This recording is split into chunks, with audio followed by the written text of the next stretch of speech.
Francis, hanggang kailan ba kita iintindihin? Hanggang kailan kita papatawarin? Umiiyak na tanong niya. Sa pangalawang pagkakataon, nahuli niya na naman akong nambababae. Pero gaya ng dati, isang sorry at konting lambing ko lang, pinatawad niya rin ako agad.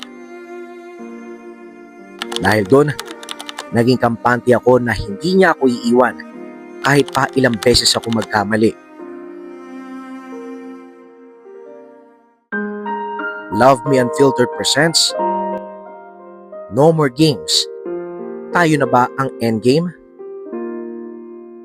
Kung may isang bagay man akong pinagsisisihan, yun ay ang sinaktan ko ang taong minahal ako ng buo.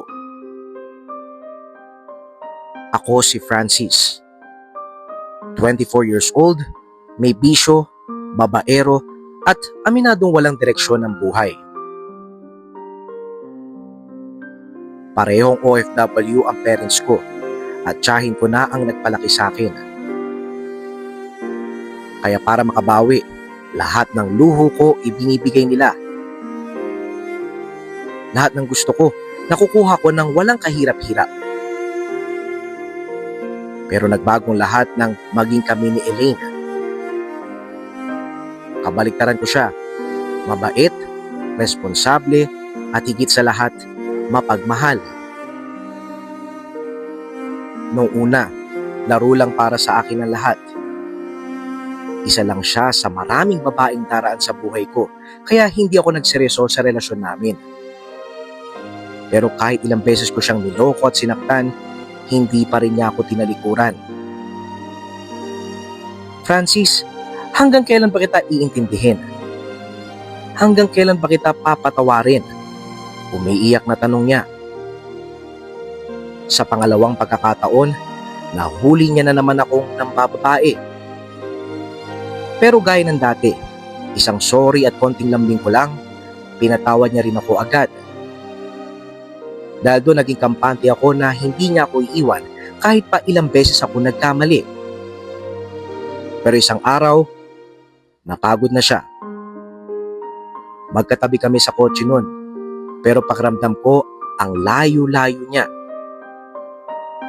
Francis, yes babe. I'm tired. Mahinang bulong niya.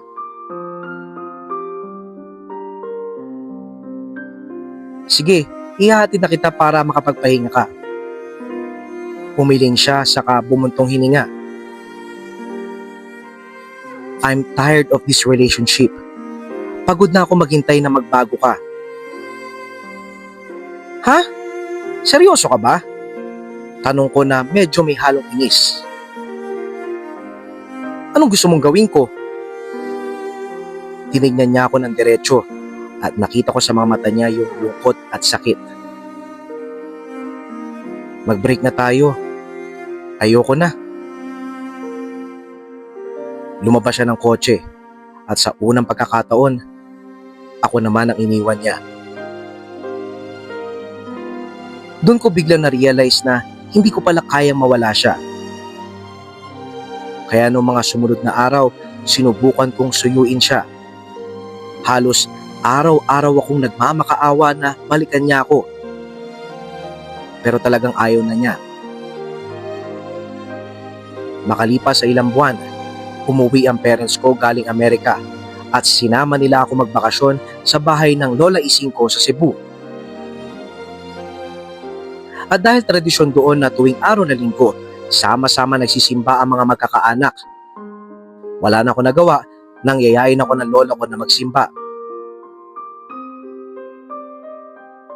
Habang nagmimisa ang pare, napatingin ako sa malaking krus sa imahe ni Jesus na duguan at sugatan. Hindi ko alam pero parang may humipo sa puso ko ng mga oras na yon at bigla na lang tumulo ang mga luha ko.